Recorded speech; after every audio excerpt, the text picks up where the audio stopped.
Welcome to Echoes of Ihsan, the podcast where we, echo the beautiful principles of Islam That's right, echoing them. by taking deep dives. Deep dives. The incredible texts of our tradition. Beautiful. And today, oh boy, do we have a treasure trove for you. We do. We're cracking open the Muwatta Imam Malik, specifically Book 31. Business transactions. Business transactions. We're diving deep to explore how Islamic law, hundreds of years ago, That's right. approached buying, selling, and just everything in between. Everything. Yeah. Get ready for some fascinating, mind-blowing insights because you might even rethink how you do business. Right. It's true. And it's amazing how relevant a text, like you said, from the 8th century Yeah. can still be today. The Muwatta Imam Malik, which was compiled by Imam Malik ibn Anas, is just like a foundational text Foundation. on Islamic jurisprudence. Absolutely. Particularly for the Maliki school of Right. thought. And it's just this rich tapestry of hadith, the sayings and practices of the Prophet Muhammad, peace be upon him, Yeah. and legal rulings offering us like a glimpse into those ethical considerations Yeah. I mean, that underpin Islamic business practices. I'm really curious to see what kind of gems we unearth today. Let's get into it. Let's start with something that I think we've all experienced at some point, right? Yeah. Deposits. I know I've put down deposits on, I don't know, a car or something. Sure. Only to have to change my mind. Exchange, yeah. Right? Plans change. And sometimes those deposits are non-refundable. Right. It's frustrating. It is frustrating. But it turns out Islamic law actually has a very specific stance on this whole deposit thing. It does. And Book 31, number 31.1.1, lays out a very clear prohibition against non-refundable deposits. Interesting. So Imam Malik gives us a specific example. If someone buys a slave or an animal and gives a deposit, but with the condition that it's non-refundable, if the sale, falls through or whatever, Doesn't go through? that transaction is invalid. Wow. So even back then, they were concerned about fairness in these kinds of agreements. Absolutely. The principle here is fairness and the avoidance of potential harm. Right. Islamic law recognizes that circumstances change, and locking someone into a deal with a non-refundable deposit could lead to unfair outcomes. Totally. That makes a lot of sense. It's not just about the money. It's about recognizing that, Things happen. things happen. People shouldn't be penalized for circumstances beyond their control. Exactly. And it highlights the emphasis on ethical considerations in Islamic business practices. Right. It's not just about profit. Yeah. It's about ensuring both parties are treated justly and that the agreement is equitable from the outset. I like that. Equitable from the outset. It just sets a very different tone for the entire business dealing. Now, this next topic is a bit more complex, and it requires us to kind of think within the historical context of the time. We're talking about the wealth of slaves. Okay. So if you purchased a slave and they had some hidden wealth, like gold or something else of value, would you consider it yours? It's tricky. It's a tricky question. Yeah. And it turns out in Islamic law, it's not so straightforward. Right.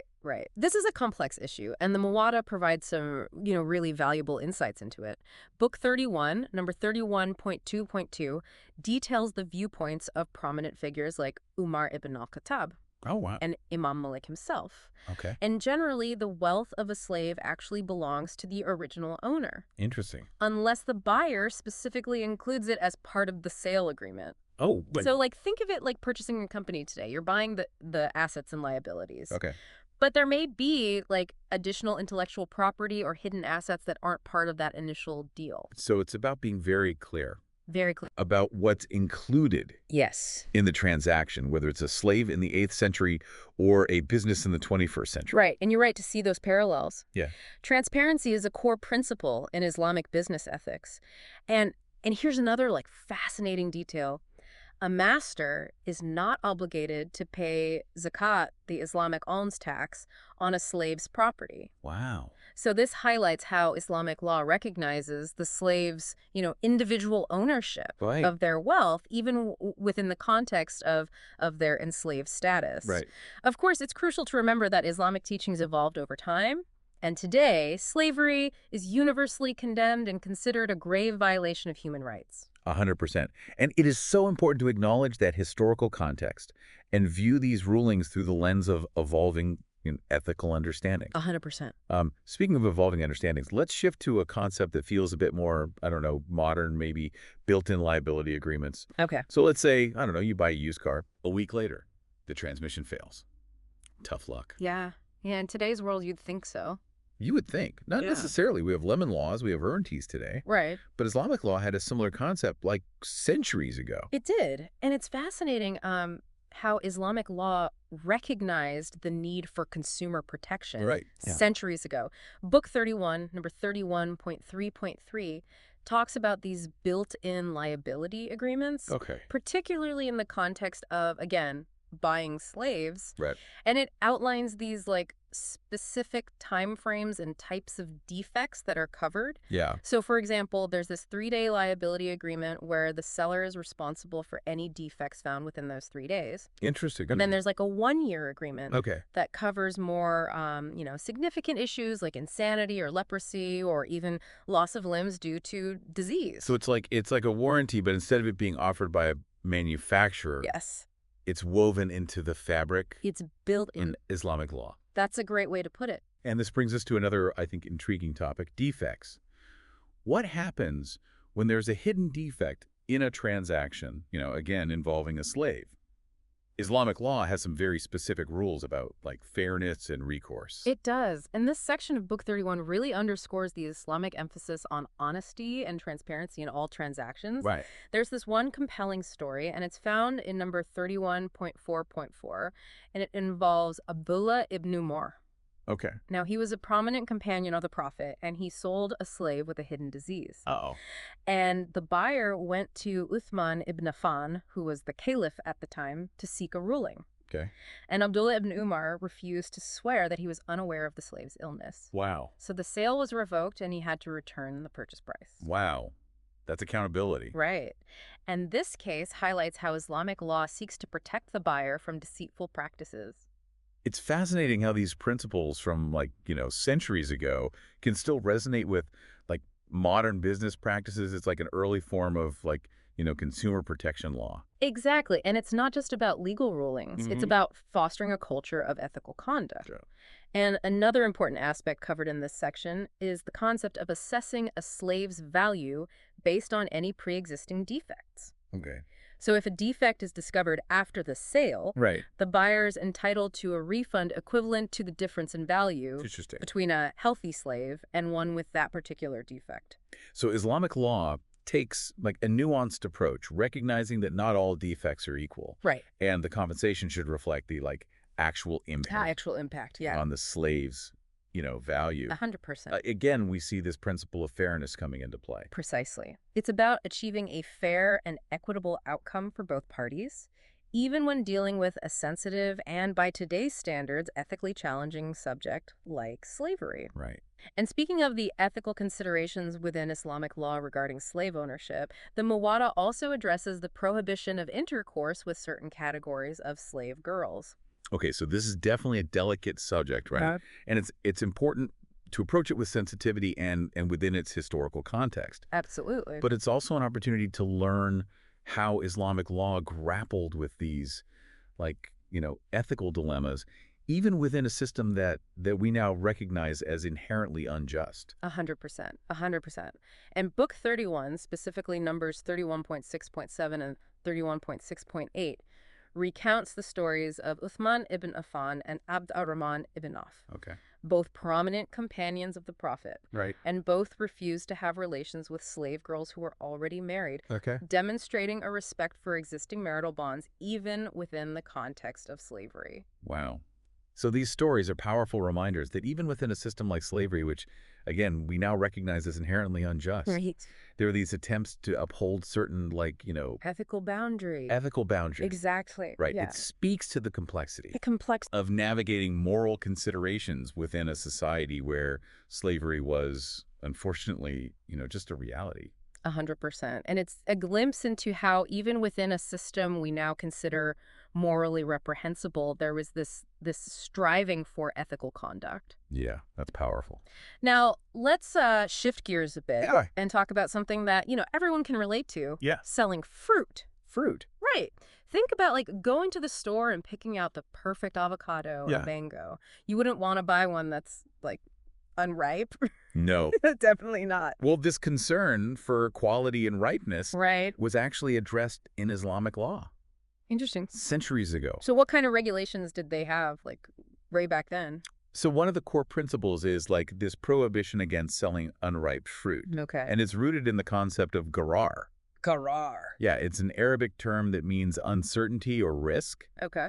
And Islamic law aims to eliminate ambiguity in transactions, ensuring that they're based on, clear knowledge. Right. And understanding. So in the case of fruit, you can't be sure of the quality, the taste, or even the final quantity Right. until it's ripe. So it's about protecting the buyer The buyer, yes. from potentially purchasing something that doesn't meet their expectations. It's interesting how this concept of uncertainty plays such a big role Such a big role. in Islamic business ethics. And Book 31, number 31.8.11, highlights a hadith where the Prophet, peace be upon him, forbids selling fruit until it's ripe.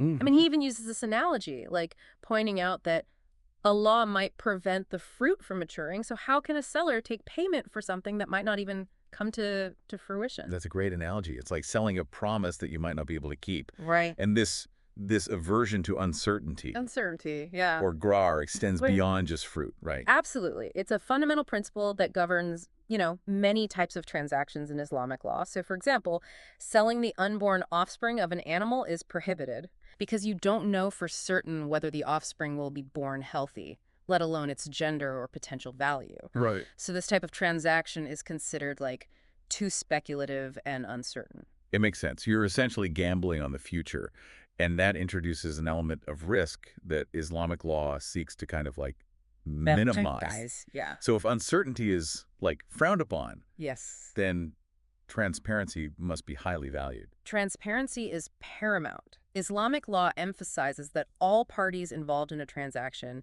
should have clear and accurate information about the goods or services being exchanged. Makes sense. This helps prevent disputes and ensures that agreements are made with, mutual consent and understanding. It sounds like a very ethical approach to business. You're not trying to outsmart or take advantage of someone. You're aiming for a fair and honest, exchange. Exactly. And this emphasis on transparency extends to, financial dealings as well. Now, get ready for a mind bender. Okay, I'm ready. Did you know that exchanging gold for silver can be a form of usury? Really? That's interesting. Islamic law has very strict rules in place To prevent exploitation. to prevent exploitation, yes, in financial transactions. Okay. And this is one of them. So why would exchanging gold for silver be problematic? I mean, they're both valuable commodities. So the key here lies in the concept of riba, Riba. which is usually translated as usury or interest. Okay. Islamic law prohibits any form of unearned or excessive profit, Right. especially in financial transactions. When exchanging gold for silver, there's a risk of creating an imbalance in value if the exchange isn't done hand to hand. Okay. And with equal amounts, Yes. any deferment or delay in the exchange opens the door to riba. So it's not the commodities themselves, but the potential for, exploiting a time delay Exploiting. to gain an unfair advantage. Precisely. And this emphasis on hand-to-hand exchange Right. underscores the Islamic emphasis on immediate settlement and transparency Right. in financial dealings. Ah. And Book 31, number 31.16.28, provides a really clear example. The Prophet, peace be upon him, ordered two of his companions, both named Sad, to return what they gained from an uneven exchange of gold for silver because it constituted usury. It sounds like a very, strict interpretation of fairness It is. in financial transactions. It is.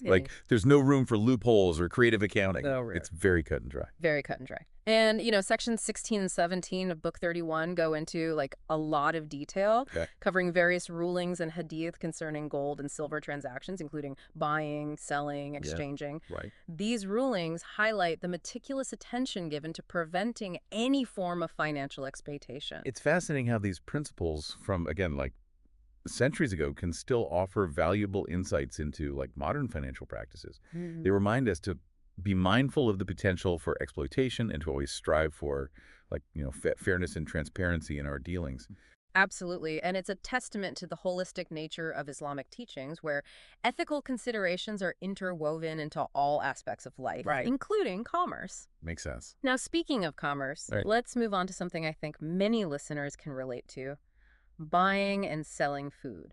Okay, like grocery shopping. Yeah, so imagine buying like a truckload of rice at wholesale price, Okay. and then before you even unload it at your store, Yeah. you sell it to someone else at a markups based on like your agreement with the wholesaler. Mm-hmm. Seems a bit like you're profiting without really taking possession, right? Right. It's like flipping a contract rather than actually handling the goods. Exactly. So what were the specific rules regarding like buying and reselling food? So one of the key prohibitions is reselling food before taking possession of it. Okay.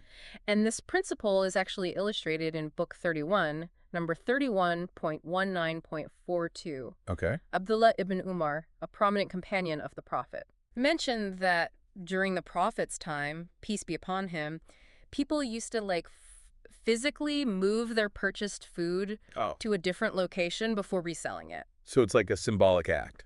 It is. It's Solidify the transaction. Solidify it, yeah. You've taken on the responsibility and the risk Right. associated with the goods by physically taking possession. Right. It highlights the Islamic aversion to, speculative practices and emphasizes the importance of tangible exchange. And there's another interesting anecdote found in number 31.19.44 Okay. that illustrates this point. Zayd ibn Thabit and another companion challenged Marwan ibn al-Hakam, who was a governor, for allowing the buying and selling of receipts for goods. Receipts. Receipts, yeah. Like before the goods. Before the goods were actually delivered. That's interesting. So they were basically challenging a system that allowed for like speculation Speculation, yeah. and profit without any real grounding in like tangible assets. Exactly. It Yeah. speaks to the enduring relevance of these ethical principles. Right. They weren't just abstract ideals. They were meant to guide, practical actions and create a just and equitable marketplace. And this concern for fairness, it extended beyond just like individual transactions. It also addressed broader market forces. So let's talk about another, pressing issue, especially in times of crisis: hoarding and price manipulation. Yeah, I think we can all relate to this, especially after experiencing like shortages and price hikes, during the pandemic. Yeah, absolutely. So what does Islamic law say about hoarding and manipulating prices? Islamic teachings strongly discourage hoarding. Okay. And any form of price gouging or market manipulation, Right. the emphasis is on fair market practices and social responsibility, Right. right? The idea is that essential goods should be accessible to all, and individuals should not exploit situations of scarcity for personal gain. So it's about balancing like individual profit Individual profit, yeah. with the well-being of the community. The well-being of the community, exactly. And Book 31, number 31.24.56, really captures this beautifully. Okay. Umar ibn al-Khattab, the second caliph, declared that there should be no hoarding No hoarding. in the marketplace. And he even, extended a welcoming invitation to traders who brought goods from afar, emphasizing that they were, quote, guests of Umar Guests of Umar. and free to sell or keep their goods as they saw fit. That's a powerful statement. It is. It promotes free trade while simultaneously recognizing the ethical responsibility to ensure that essential goods remain accessible to all. accessible to all. Yeah. It's a delicate balance. It is a delicate balance. Yeah. And this concern for fair pricing is further illustrated in number 31.24.57, Yeah. where Umar ibn al-Khattab encounters Hattab ibn Abi Balta selling raisins at a very low price. Okay. And Umar urged him to either increase the price or leave the market, Really? highlighting the Islamic principle of protecting the seller The sell-off. from undue losses. So it's not just about protecting the consumer from high prices. It's also about ensuring that the producer receives a fair price A fair price, yes, for their for their goods. Right. It's a holistic approach to market fairness. It is, yeah. It's about creating a market that operates on principles of justice and fairness rather Yes. than just pure self-interest. Yeah. Now, let's move on to a practice that might sound familiar Okay. to anyone who's ever felt pressured by a confusing sales tactic, like Yeah. two sales in one. Oh, yeah. I think I've been caught in those situations before. Yeah, me too. It's like when you see like a buy one, get one free deal, Right. but then there are all these like hidden conditions Hidden condition? where the price of the first item is like inflated. Inflated, yeah. It can feel very manipulative. Very manipulative. And Islamic law actually seeks to cut through this kind of trickery by forbidding two sales in one. Two sales in one. The core principle is that each transaction should be clear and straightforward, with no room for manipulation or hidden agendas. Right. And Section 33 of Book 31 delves into various scenarios that illustrate this concept. For instance, imagine someone offering to sell you a piece of land for either 100 dinars in cash or 150 dinars over a period of 5 years. Okay, yeah. This creates a situation where one of the two prices is ultimately obligatory on the buyer, Right. but it introduces an element of uncertainty and potential pressure. Right. Imam Malik disapproves of this practice because it violates the Prophet's, peace be upon him, prohibition against two sales in one. So it's about ensuring that each transaction has a single, Yes. clearly defined price. Clearly defined. And avoids creating like a confusing mix of options that could lead to an unfair outcome. Exactly. It's about upholding fairness and clarity in all business dealings. Right. Another example mentioned is buying goods with like a conditional price. Conditional price. So let's say someone wants to sell you a rare book and says, I'll sell this book for 50 dinars if a certain manuscript is authenticated as genuine, but for 100 dinars if it turns out to be a fake. Okay. This introduces an element of uncertainty and potentially creates an imbalance in the transaction. Right. Yeah, it's amazing how these rulings from centuries ago I know. address practices that still exist today. They still exist today. It's like they were designed to cut through the noise of like marketing gimmicks. Yeah. And ensure that business dealings remain, grounded in these ethical principles. Exactly, and that's the beauty of these timeless principles. Yeah. They provide a framework for navigating the complexities of commerce in any era. Now let's dive back into the concept of gharar. Okay, gharar, uncertainty risk. Uncertainty risk, which we discussed earlier in the context of selling fruit. Right. But it seems like it has like much broader implications. Much broader, yeah. In Islamic business ethics. Absolutely. Gharar is essentially any element of uncertainty or excessive risk. Right. That undermines the fairness and transparency of a transaction. Okay. And Islamic law aims to minimize or eliminate gharar in all business dealings. So it's not just about avoiding risk, it's about ensuring that transactions are based on like knowledge and clarity. You can't buy or sell something if you don't really know what it is. You don't know what it is. Or what its value truly is. What its value is. And Section 34 of Book 31 provides some interesting examples of transactions that involve gharar and are therefore like forbidden. Okay. Selling a plot of land that has not been clearly demarcated or surveyed. Like the boundaries are uncertain. Uncertain, yeah. So the buyer doesn't know exactly what they are purchasing. Exactly. That makes sense, right? Yeah. If you're not clear on what you're buying or selling, Right. there's a high potential for disputes and unfair outcomes. Absolutely. It's like playing a game of chance with someone's like livelihood. Exactly. Islamic law aims to remove that element of like gambling. Yes. And ensure that transactions are based on fairness and transparency. Exactly. It's about establishing a marketplace where trust and informed decision-making are paramount. Right. Another interesting example is this prohibition against selling olive oil before the olives have been pressed. Oh, okay. Because the quantity and quality of the oil is unknown until the pressing is complete. So it's not just about the physical goods themselves, it's about the certainty.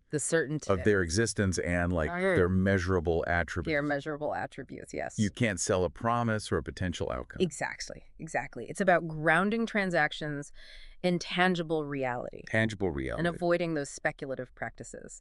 Now, before we wrap up our exploration of Book 31, there's one more concept related to gharar that I want to discuss.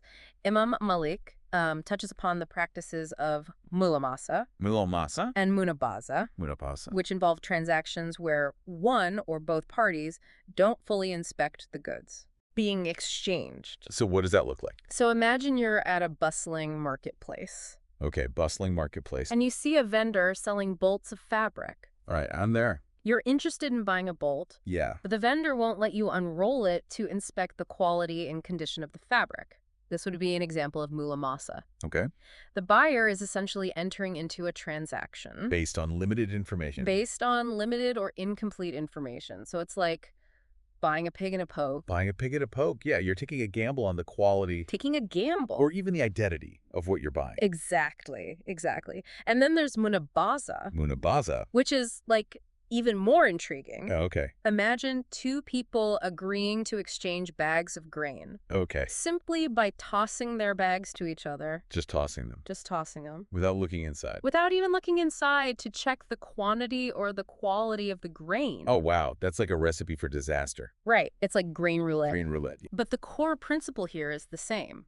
Islamic law discourages transactions that involve a lack of clarity or transparency. Right. It's about ensuring that both parties are fully informed Very informed. and make, conscious, deliberate choices. Right.